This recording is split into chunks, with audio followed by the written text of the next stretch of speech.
खबरदार, अगर तू दरवाजे से निकली आला हजरत इमाम अहले सुन्नत मुजद्दिद दीन व मिल्लत मेरे आला हजरत से किसी ने पूछा था कि हजरत जी बीबी नात पढ़ सकती है? फतावा रज़विया की 14वीं जिल्द, बीबी मिलाद पढ़ सकती है? मिलाद।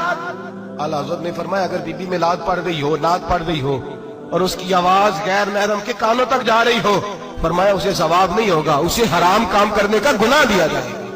बीबी को मना है, वो नात की आवाज भी औरत का ही नहीं पड़ता, दीन में तो औरत की आवाज का भी पड़ता है। दीन में तो औरत की, हजरत सैयदा ज़ैनब, हजरत फातिमा की वो लख्ते जिगर जो मैदान करबला में इमाम हुसैन बराबर की शरीक रही सैयदना इमाम हुसैन के साथ। याह्या बिन मोइन कहते मैं 15 साल तक हजरत ज़ैनब का पड़ोसी रहा हूं। 15 साल, घर बराबर होता है ना, बंदा बीबी देख ही लेता है। वो बीबी कभी पर्दा डाल के जा रही है दवाई लेने, कभी नजर आ ही जाती है। कहते 15 साल में सैयदा फातिमा की बेटी का पड़ोसी रहा हूं, मैंने कभी बुरके में छुपी हुई ज़ैनब भी नहीं देखी, बुरके में छुपी हुई ज़ैनब भी कभी नहीं देखी। हजरत अब्दुल्ला बिन जाफर तैयार जनाबे अलीउल मुर्तजा के भाई थे, उनके बेटे के साथ इनका निकाह हुआ था, बीमार हो गई तो हजरत अब्दुल्ला कहने लगे ज़ैनब चल तुझे हकीम के पास ले जाऊं, तबीब के पास ले जाऊं। तो हजरत ज़ैनब कहने लगी आप जाइए मेरा हाल बता के दवाई ले आइए। तो हजरत अब्दुल्ला जाफर तैयार कहने लगे शरीयत में गुंजाइश है डॉक्टर के पास जाने, हकीम के पास जाने की गुंजाइश है, तू चलती क्यों नहीं? तो हजरत ज़ैनब कहने लगी शरीयत में गुंजाइश तो है पर अब्दुल्ला मेरी मजबूरी ये है कि मैं फातिमा की बेटी हूं। शरीयत में गुंजाइश तो है पर मेरी मजबूरी ये है कि मैं हुसैन की बहन हूं। शरीयत में गुंजाइश है पर मैं हसन की बहन हूं।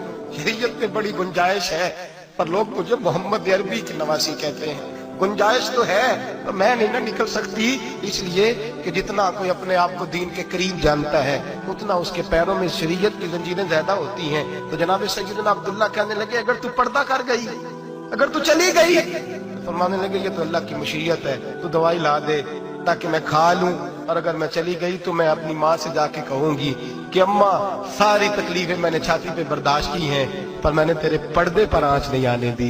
मेरे भाई ये उसवा नूर है, ये उसवा हसना है, ये हमें सिखाया जा रहा है। मेरे हबीब करीम की बीवियों का ये हाल था, बीवियों का अपने घर के आंगन में हजरत आयशा सिद्दीका, हजरत सौदा जनाब हफ्सा अपने सेन में जब बैठती थी ना तो दीवार की तरफ मुंह करके बैठती थी, दीवार के साथ लग के दीवार की तरफ।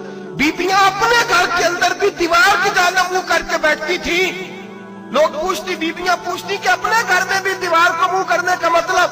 कहती हो सकता है कुछ छत पे चढ़े अचानक नजर पड़े, तो हम चाहती हैं फिर भी हमारा चेहरा नजर ना आए उसे, फिर भी हमारा चेहरा नजर, हम अपने घर के अंदर भी पाबंद रहती हैं कि हमारे चेहरे नजर ना आए। खुदा रा बड़े पैसे जिंदगी में लुटाए हैं, 1000 1500 बुरके पे भी खर्च करो, वो घर ले जाओ, वो अम्मा को भी दो, बहन को भी दो, बीवी को भी दो, उसको कोई ये पहन ले।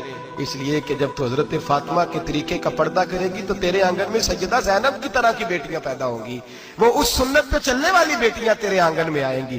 खुदारा मेरे भाई आज ये नियत करो, ये इरादा करो और अपने घरों को पर्दे का पाबंद बनाओ। अगर एक बेटी पर्दादार हो गई तो कई खानदान पर्दादार हो जाएंगे, अगर एक बेटी पर्दादार हो गई तो कई घराने संवरेंगे, कई जगह पे नूर फैलेगा। ऐ अर्श के मालिक, ऐ मेरे महबूब के खुदा, तुझे वास्ता है मेरे महबूब की बीवियों का और तुझे सदका हुजूर की शहजादियों का। ऐ अल्लाह इतना करम बरसा, इतनी रहमत बरसा कि मेरे वतन की बेटियां और मेरे वतन की माएं बहनें बच्चियां ये समझ जाए कि हमारी निजात सिर्फ हजरत फातिमा के बुरके में है, हजरत आयशा के पर्दे में है, सैयदा खदीजतुल कुबरा के हिजाब में है। अल्लाह करे ये समझ जाए और ये जब भी सजदा करें तुझसे हयाई मांगे, ये तुझसे जब भी सजदा करें ये तुझसे अपने लिए चादर ततहीर और पर्दा तनवीर मांगे।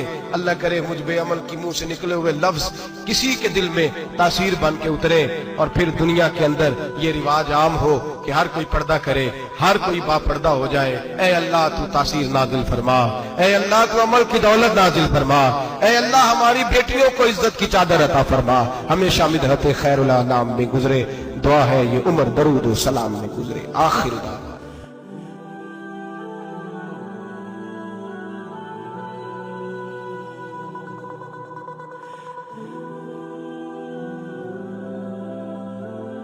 ऐ पैगंबर, काफिरों से कह दो कि तुम दुनिया में भी अनकरीब मगलूब हो जाओगे اور آخرت میں جہنم کی طرف اکٹھا کیے جاؤ گے، اور وہ بری جگہ ہے۔ تمہارے لیے دو گروہوں میں جو جنگ بدر کے دن آپس میں بھیڑ گئے قدرت الہی کی عظیم الشان نشانی تھی۔ ایک گروہ مسلمانوں کا تھا، وہ اللہ کی راہ میں لڑ رہا تھا، اور دوسرا گروہ کافروں کا تھا، وہ ان کو اپنی آنکھوں سے اپنے سے دگنا مشاہدہ کر رہا تھا۔ اور اللہ اپنی نصرت سے جس کو چاہتا ہے مدد دیتا ہے۔ جو اہل بصارت ہیں ان کے لیے